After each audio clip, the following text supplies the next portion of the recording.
Imaginez doubler votre récolte en moitié moins d'espace, sans produits chimiques coûteux ni équipements compliqués. Ce qui semble être une astuce impossible est, pour les Amish, le résultat de plus de 3 siècles d'ingéniosité. Leur secret, basé sur la discipline et le respect de la terre, transforme n'importe quel jardin ordinaire en une oasis abondante. Le plus surprenant, ils produisent plus, avec moins d'efforts, et tout cela grâce à des techniques simples transmises de génération en génération. La terre qui nourrit les plantes.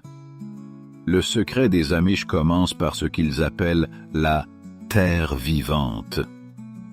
Contrairement au sol commercial qui ressemble souvent à une poudre sans énergie, leur mélange respire et nourrit continuellement les plantes tout au long de la saison. La formule repose sur un équilibre très spécifique.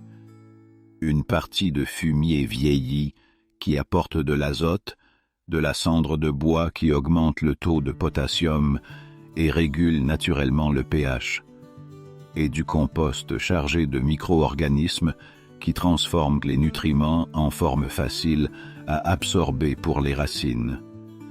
Un agriculteur amish plaisantait en disant que son sol était si fertile qu'il devait avertir ses légumes de ne pas pousser trop vite car ils pourraient effrayer les voisins. Mais ce n'est pas seulement de l'humour. Une terre ainsi préparée produit des cultures vigoureuses qui nécessitent moins de soins supplémentaires. Au lieu d'acheter des engrais chaque année, ils laissent le sol se reposer avec des cultures de couverture comme le trèfle ou le seigle pendant les saisons creuses. Cette pratique, héritée de leurs ancêtres européens, garantit que la fertilité se renouvelle d'elle-même et que les légumes ont un goût authentique, loin de l'insipide que l'on trouve dans de nombreux supermarchés. Des études modernes confirment ce que les Amish savent depuis des siècles. Un sol géré de cette manière peut contenir jusqu'à 3 fois plus de bactéries bénéfiques qu'un sol traité avec des produits chimiques. Des graines qui voyagent dans le temps. Chaque automne, les jardiniers Amish sélectionnent soigneusement leurs meilleurs légumes et gardent les graines pour la saison suivante.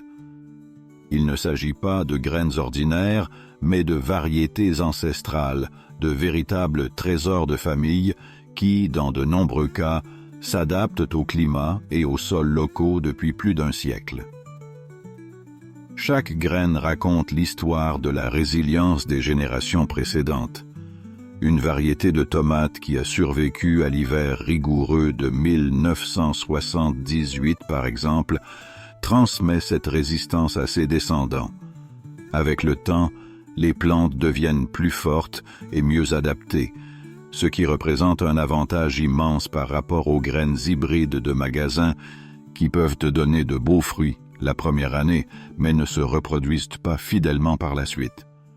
L'économie est également remarquable.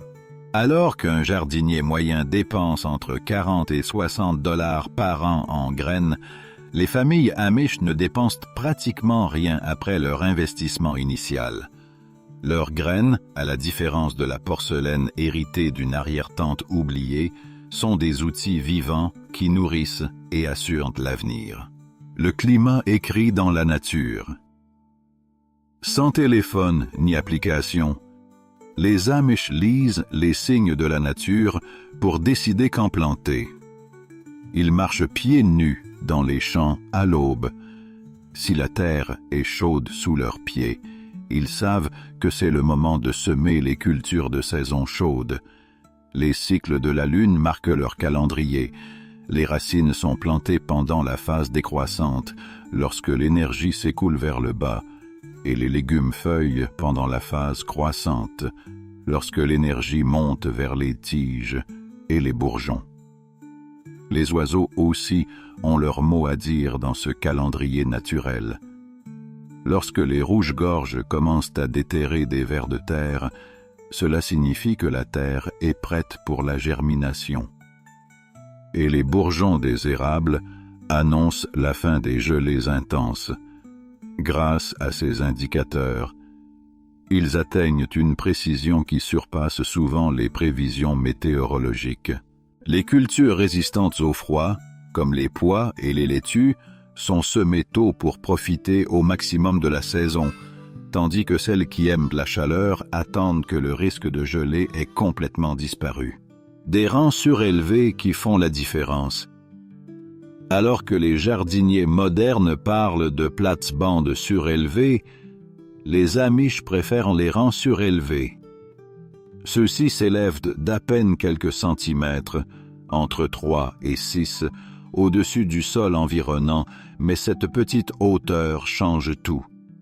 Pendant les pluies de printemps, l'eau s'écoule facilement, évitant que les racines des tomates ou des poivrons ne pourrissent. De plus, ces rangs surélevés absorbent la chaleur plus rapidement au printemps, ce qui avance le début de la saison de culture.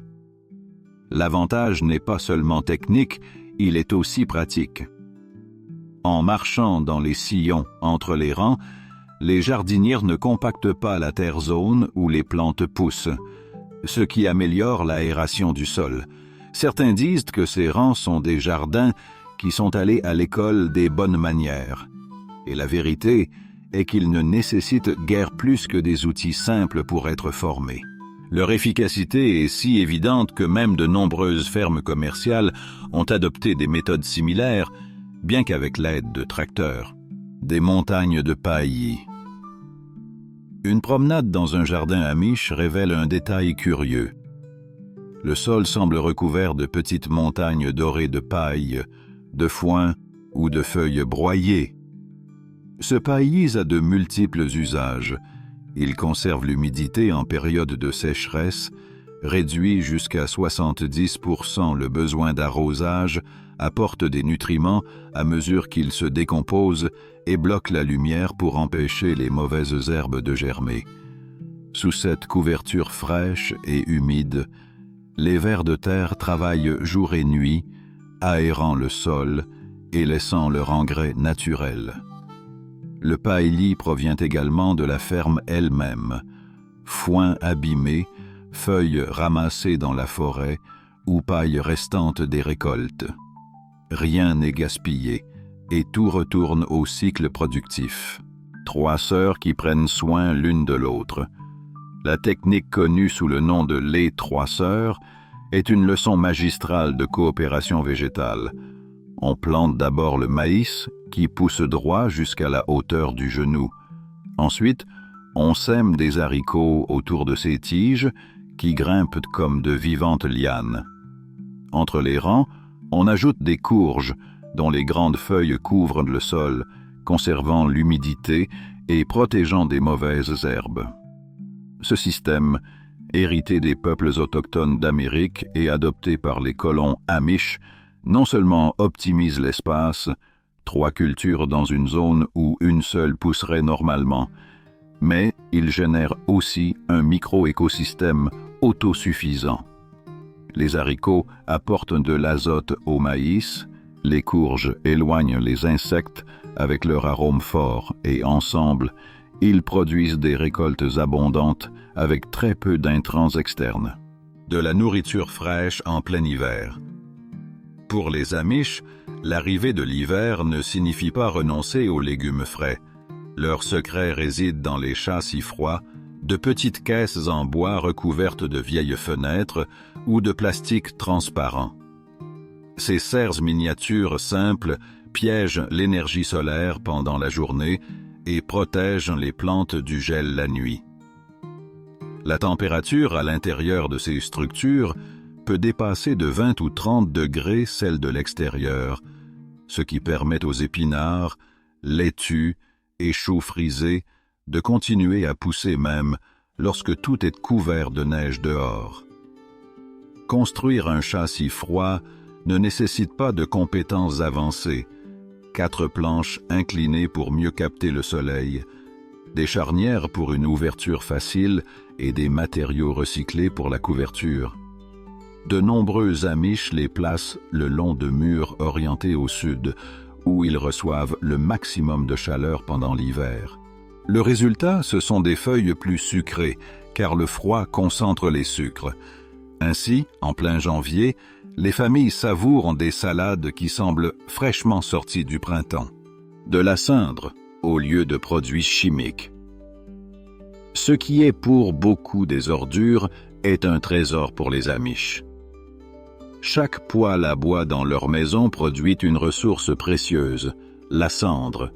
Riche en potassium et en phosphore, elle devient un engrais naturel parfait pour les carottes, les betteraves et les pommes de terre.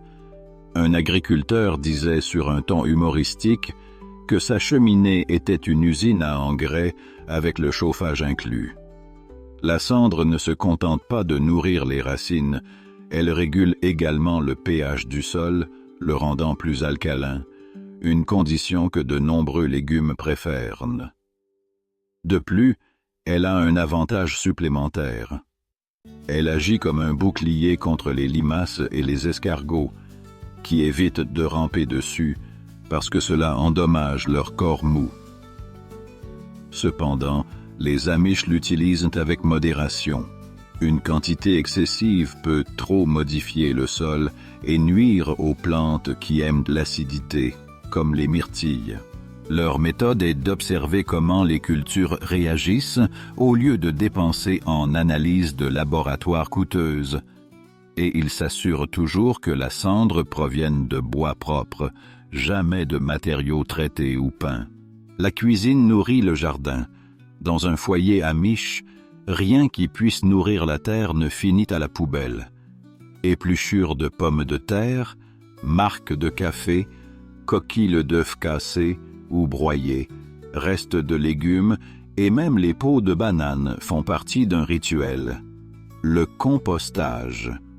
Cette pratique réduit les déchets presque à zéro et produit un matériau riche qui transforme n'importe quelle terre ordinaire en un Éden pour les plantes. Les coquilles d'œufs apportent du calcium qui protège les tomates de la redoutée pourriture apicale. Le marc de café enrichit le sol en azote et en améliore la texture. Même les bananes qu'ils achètent occasionnellement en magasin finissent par restituer du potassium au terrain. Le processus de compostage se fait avec précision. Des couches de matière sèche, comme des feuilles mortes, sont alternées avec des restes verts de la cuisine. Cet équilibre garantit que le tas ne sente pas mauvais et se décompose rapidement. Ils ajoutent également de la cendre et des coquilles moulues pour maintenir le pH en équilibre.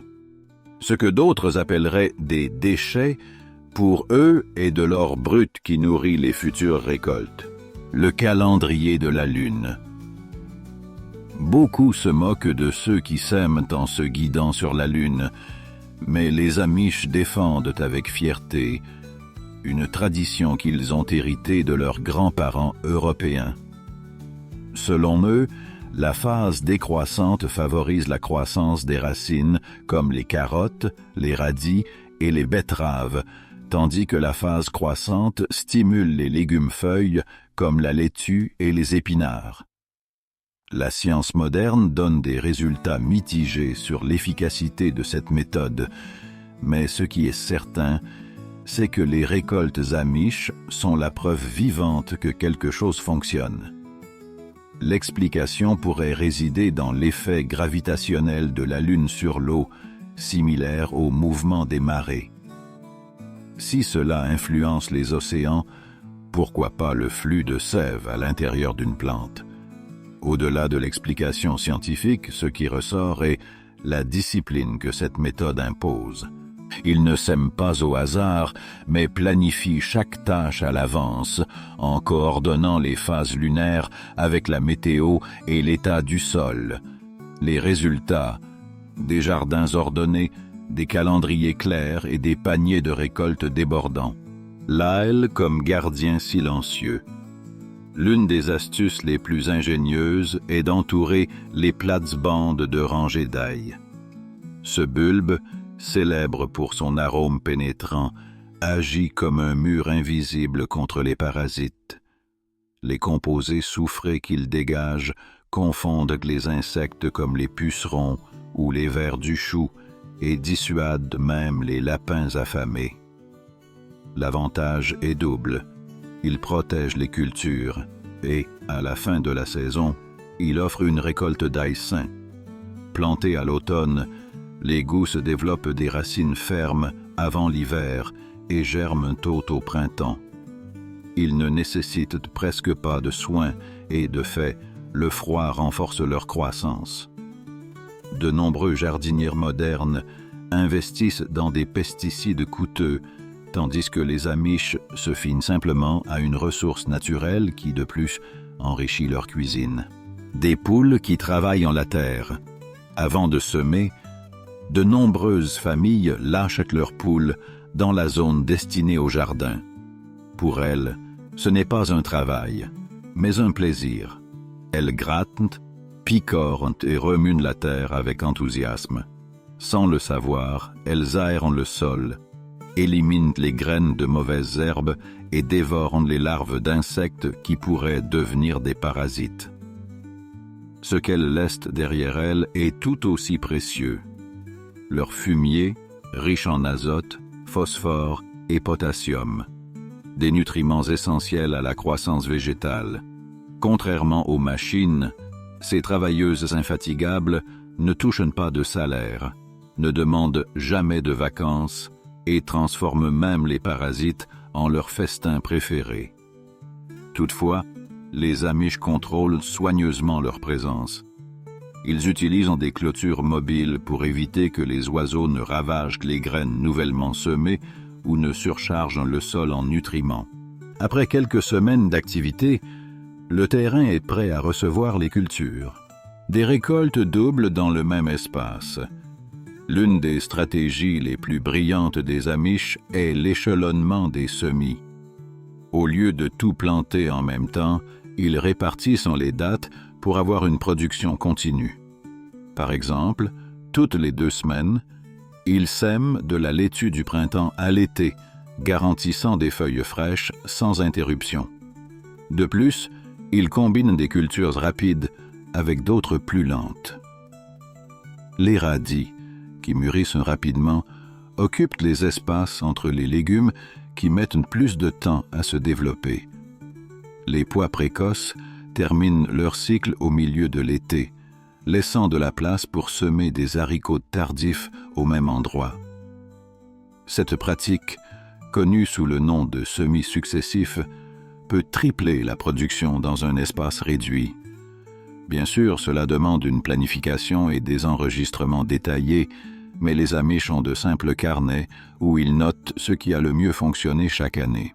Des voisins qui s'entendent bien ou mal. Toutes les plantes ne sont pas de bonnes compagnes.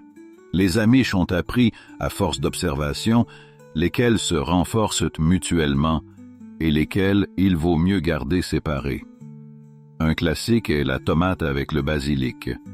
Non seulement cela en améliore le goût, mais cela réduit aussi les problèmes de parasites. Le chou pousse plus fort s'il a des oignons ou de l'ail à proximité, tandis que les haricots souffrent s'ils sont plantés à côté des oignons. Ces associations fonctionnent comme des relations humaines. Certaines sont des amitiés solides, d'autres des inimitiés inévitables. Il y a même des arbres qui agissent comme des voisins toxiques. Le noyer noir, par exemple, libère des substances qui empoisonnent les tomates, les poivrons et les pommes de terre plantées sous son ombre. Ce qui est intéressant, c'est que cette sagesse est transmise oralement de père en fils, comme un livre ouvert dans lequel chaque génération écrit de nouvelles observations. L'eau n'est pas gaspillée. Dans de nombreuses fermes modernes, l'eau coule sans contrôle, mais dans les communautés Amish, chaque goutte compte. Ils conçoivent des systèmes de récupération de l'eau de pluie avec des barils connectés au toit des étables et des maisons. Cette eau qui serait normalement perdue est utilisée pour arroser les jardins pendant les mois secs. La philosophie est simple. Profiter de ce que la nature offre sans dépenser en pompes électriques ou en systèmes coûteux.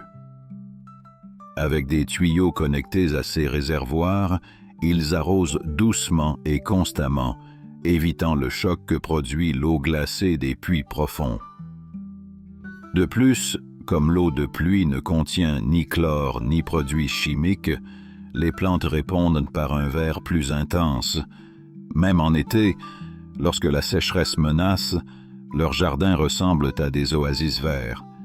La clé n'est pas d'avoir plus de ressources, mais de les utiliser avec intelligence.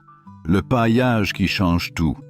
Si vous visitez un jardin amish en plein mois de juillet, vous verrez que la terre est rarement nue. Elle est recouverte de couches de paille, de feuilles sèches ou d'herbes coupées. Ce paillis remplit plusieurs fonctions en même temps. Il maintient l'humidité, régule la température du sol, réduit la croissance des mauvaises herbes et, en se décomposant, ajoute des nutriments. De nombreux jardiniers débutants oublient ce détail et finissent par arroser quotidiennement, luttant contre des mauvaises herbes interminables. Les Amish, en revanche, se fient à cette couverture naturelle qui travaille en silence jour et nuit. Le sol reste frais pendant les vagues de chaleur et tempéré pendant les premiers froids de l'automne. De plus, cette pratique protège la vie microscopique du sol, ces alliés invisibles qui décomposent la matière organique et permettent aux racines de mieux absorber les nutriments. Au lieu de combattre la nature, ils travaillent avec elle. Le pouvoir des buts de culture. Sur les terrains où le sol est trop argileux, caillouteux ou simplement épuisé, les Amish ont recours aux buts de culture. Ce sont des plates-bandes construites avec du bois, de la pierre ou de la brique qui sont remplies de terre fertile et de compost. Ce qui est intéressant, c'est qu'elles améliorent non seulement le drainage, mais rendent également les tâches de semis et de récolte plus confortables. Moins se pencher, moins de problèmes de dos et un meilleur contrôle de la qualité du substrat. Dans les climats froids, les buts se réchauffent même plus rapidement au printemps, ce qui avance la saison de culture. Les Amish les construisent avec des matériaux recyclés, planches de vieilles granges, blocs de pierre récupérés ou même troncs d'arbres tombés. Pour eux, l'autosuffisance n'est pas seulement un slogan, c'est un mode de vie, une forêt de fruits en miniature. Un jardin Amish se limite rarement aux légumes. De nombreuses familles intègrent de petits vergers de fruits dans leurs cours, mais il ne s'agit pas de plantations conventionnelles, mais de forêts comestibles en miniature. L'idée est d'imiter la nature. De grands arbres comme des pommiers ou des poiriers offrent de l'ombre. En dessous poussent des arbustes de groseilles ou de mûres et à la base s'étendent des herbes aromatiques ou des courges qui couvrent le sol. Chaque strate joue un rôle et ensemble, elles forment un écosystème productif et équilibré. Cette méthode, inspirée de la permaculture, garantit des fruits variés presque toute l'année et, en même temps, réduit le besoin en engrais et en pesticides. Les insectes bénéfiques trouvent refuge, les oiseaux contrôlent les parasites et la diversité maintient le système fort. C'est comme avoir un supermarché dans le jardin, mais un où la caisse ne fait jamais payer et où la nature est la directrice générale. Des ferments qui nourrissent la terre. Parmi les secrets les plus curieux se trouve l'utilisation de ferments maison comme engrais liquides. Les Amish placent des restes d'herbes, d'orties ou même de poissons dans des barils d'eau et les laissent fermenter pendant plusieurs semaines. Le résultat est un thé sombre et à forte odeur, mais chargé de nutriments. Appliqué en dilution, ce thé de compost revitalise les plantes à des moments critiques, comme la floraison ou la formation des fruits. C'est comme leur donner un coup de pouce d'énergie naturelle sans avoir besoin de produits chimiques commerciaux. Le processus reflète également la patience Amish. Ils ne recherchent pas de résultats immédiats, mais des solutions durables qui fonctionnent année après année. Ce qui pour d'autres serait une expérience étrange, pour eux fait partie du cycle naturel de tout utiliser. La rotation comme règle d'or. S'il y a un principe qu'ils ne brisent jamais, c'est la rotation des cultures. Ils ne plantent jamais le même légume au même endroit 2 années de suite. La raison est claire. Chaque plante extrait des nutriments spécifiques et attire des parasites particuliers. La répéter épuise le sol et augmente le risque de maladie. Ainsi, après une année de tomates, cet espace peut recevoir des légumineuses qui fixent l'azote. Ensuite, viendront des racines comme les carottes ou les betteraves et enfin des feuilles comme les laitues ou les épinards. Ce cycle naturel maintient la fertilité et réduit la dépendance aux intrants externes. Ce qui est curieux, c'est que de nombreux Amish n'ont pas besoin de manuels compliqués pour organiser ces rotations. Il leur suffit de leur mémoire et de simples carnets où ils enregistrent ce qu'ils ont semé dans chaque parcelle. L'ordre, plus que la technologie, est leur meilleur outil. Des serres sans électricité. Bien qu'ils évitent l'électricité, ils ne renoncent pas aux serres. Leurs structures sont simples, des cadres en bois, des plastiques transparents et une ventilation manuelle. Sans chauffage électrique ni systèmes automatiques, ils parviennent à prolonger la saison de culture de plusieurs mois. Comment font-ils? En tirant parti de la chaleur naturelle du soleil et, dans certains cas, en enterrant des bidons d'eau à l'intérieur de la serre. Pendant la journée, l'eau accumule de l'énergie et la libère pendant la nuit. Maintenant, une température stable.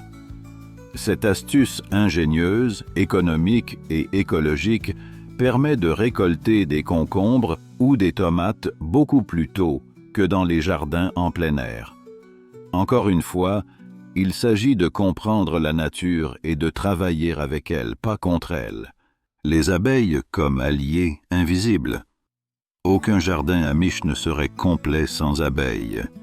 Bien que tous n'aient pas de ruches, beaucoup collaborent avec des voisins qui en élèvent. La pollinisation qu'elles effectuent assure des récoltes abondantes de courgettes, concombres, melons et fruits. Certains plantent même des fleurs spécifiques près de leur jardin pour attirer les pollinisateurs naturels, tournesol, trèfle, lavande ou souci. Celles-ci ne font pas que d'embellir l'environnement, elles équilibrent aussi l'écosystème. Dans un monde où les abeilles sont en déclin, les Amish montrent que l'agriculture ne peut pas exister sans respecter ces petits héros ailés. La communauté comme fertilisant. Peut-être que l'astuce la plus importante de toutes ne se trouve pas dans la terre ou dans l'eau, mais dans les personnes. La manière dont les Amish travaillent collectivement fait que tout fonctionne mieux. Si une famille a besoin d'aide pour monter une serre, planter une grande récolte ou moissonner avant une tempête, les voisins se réunissent sans hésiter. Cet esprit communautaire signifie moins de gaspillage, plus d'efficacité et une richesse partagée qui ne se mesure pas seulement en argent. La sagesse se transmet de l'un à l'autre comme des graines qui ne cessent jamais de se multiplier. L'agriculture amish, au final, n'est pas un ensemble d'astuces isolées, mais une philosophie de vie, respect, patience, coopération et gratitude envers la terre. Le pouvoir des graines gardées. Alors que de nombreux jardiniers modernes dépendent de catalogues ou de magasins, les Amish ont perfectionné l'art de garder les graines de saison en saison. Cette pratique réduit non seulement les dépenses, mais assure également des variétés adaptées à leur climat et à leur sol. Chaque automne, ils sélectionnent les fruits les plus sains et les plus robustes, dont ils extraient soigneusement les graines. Ensuite, ils les lavent, les sèchent et les stockent dans des bocaux en verre, avec des couvercles hermétiques. Pour éviter l'humidité, ils placent de petits sachets en tissu avec du riz sec dans les mêmes récipients. Le résultat est leur propre banque de graines, libre de modifications industrielles. Au fil des générations, ces graines s'adaptent de plus en plus à l'environnement local, offrant des plantes plus résistantes et productives. Dans leur grange, chaque bocal est plus précieux que l'or, car il contient la promesse de futurs jardins pleins de vie. Des fleurs qui ne font pas que décorer. Un jardin amish ne semble que rarement monotone. Entre les rangs de légumes apparaissent des soucis, des capucines, des tournesols ou de la lavande. Ces fleurs ne sont pas là que pour l'esthétique. Elles jouent un rôle essentiel dans l'équilibre de l'écosystème. Les soucis, par exemple, repoussent les nématodes du sol et attirent les insectes bénéfiques. Les capucines agissent comme des pièges pour les pucerons, qui les préfèrent aux tomates. Les tournesols, avec leur allure majestueuse, servent de support naturel pour les haricots grimpants. Même la lavande, qui parfume l'air, éloigne les mites et les moustiques. Pour les Amish, chaque plante a un but, et l'ornemental se combine toujours avec le pratique. Ainsi, le jardin devient un espace beau, mais aussi autosuffisant et sain. L'importance de marcher lentement. Dans une société accélérée, les Amish pratiquent l'observation sereine. Chaque matin, ils parcourent leurs jardins à pied, sans machine ni bruit, détectant à temps les signes de problème, feuilles flétries, taches suspectes ou insectes envahisseurs. Cette habitude simple prévient les catastrophes. En détectant un problème à ses débuts, ils peuvent le résoudre avec des solutions maison avant qu'il ne se propage. Une main qui retire les larves, un peu de cendre à la base d'une plante ou la taille d'une branche affectée sont des mesures suffisantes pour maintenir l'équilibre. Marcher lentement devient un acte de connexion.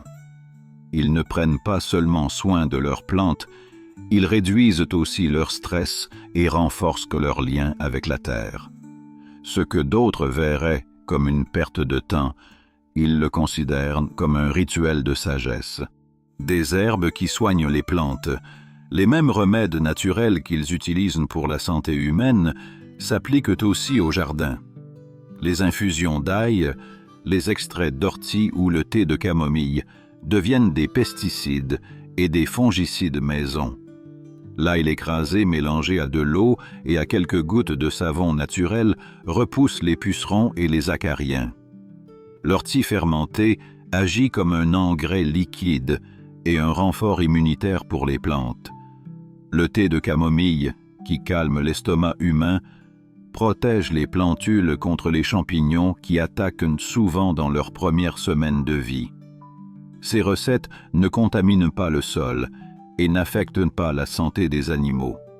De plus, elles permettent aux aliments de pousser sans produits chimiques artificiels, en conservant leur saveur et leur valeur nutritionnelle intactes. L'art de l'ombre. Bien que beaucoup rêvent de plein soleil pour leur culture, les Amish savent qu'une exposition excessive peut être un problème. C'est pourquoi ils utilisent des barrières naturelles comme du maïs haut ou des tournesols pour donner de l'ombre partielle aux cultures plus délicates, comme la laitue ou les épinards en plein été.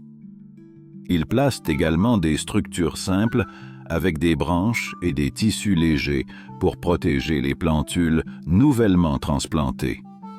Cette pratique réduit le stress dû à la chaleur et maintient l'humidité dans le sol, prolongeant la saison de récolte. C'est un rappel que toutes les plantes ne prospèrent pas sous le soleil direct toute la journée. Dans la nature, la diversité inclut toujours des clairières et des ombres, et les Amish reproduisent cet équilibre. Le labourage avec des chevaux. Au lieu de tracteurs bruyants, de nombreuses fermes Amish utilisent encore des chevaux pour labourer et préparer le sol.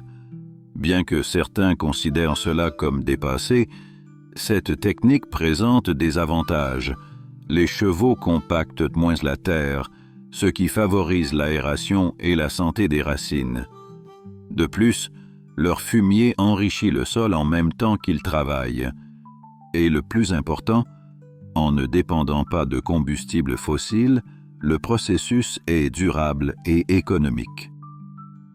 La relation entre l'agriculteur et l'animal génère également un rythme plus humain où le travail ne se mesure pas seulement en efficacité mécanique, mais en harmonie avec l'environnement. Les légumes de garde. Alors que dans de nombreuses maisons modernes, les légumes sont achetés semaine après semaine, les Amish cultivent avec une vision à long terme. Ils préfèrent les légumes qui peuvent être stockés pendant des mois sans perdre de qualité. Courges, choux, carottes, betteraves et pommes de terre. Après la récolte, ils les stockent dans des sous-sols frais et sombres, appelés caves à racines. Là, avec l'humidité adéquate, ils se conservent jusqu'à l'hiver. Certains enterrent même des carottes et des navets dans des caisses avec du sable, une technique qui les maintient aussi frais que s'ils venaient de sortir du sol. Cette prévision assure une alimentation équilibrée en toute saison, sans dépendre des supermarchés. La terre, bien gérée, devient un garde-manger qui ne ferme jamais. L'échange de surplus. Dans les communautés Amish, il n'est pas rare de voir des charrettes chargées de légumes frais se rendre chez des voisins ou sur des marchés locaux. Quand une famille a plus que ce dont elle a besoin, elle partage ou échange avec d'autres. Un excès de courgettes peut se transformer en pot de miel ou un panier de concombres en quelques pains fraîchement cuits. Ce système de troc renforce les liens communautaires et réduit le besoin d'argent liquide. La valeur n'est pas d'accumuler, mais de s'assurer que rien n'est gaspillé et que tout le monde a suffisamment. Le jardin comme école. Dès leur plus jeune âge, les enfants Amish participent au jardin. Ils ne se contentent pas d'aider à semer ou à récolter, ils apprennent aussi les mathématiques, en comptant les graines, les sciences, en observant les insectes et la responsabilité en prenant soin de leurs propres plantes. Le jardin devient une salle de classe vivante, où la discipline et le travail d'équipe sont transmis de manière naturelle. Ce qui pour d'autres enfants pourrait sembler une tâche lourde, pour eux fait partie du jeu et de la vie quotidienne. Ainsi, chaque génération hérite non seulement de connaissances, mais aussi d'une relation profonde avec la terre, quelque chose qui s'apprend difficilement dans un livre. Si vous avez aimé cette vidéo et que vous êtes passionné par la culture Amish, cette autre vidéo vous plaira sûrement. N'oubliez pas de liker et de vous abonner pour ne manquer aucune vidéo de la plus grande communauté Amish de toute YouTube.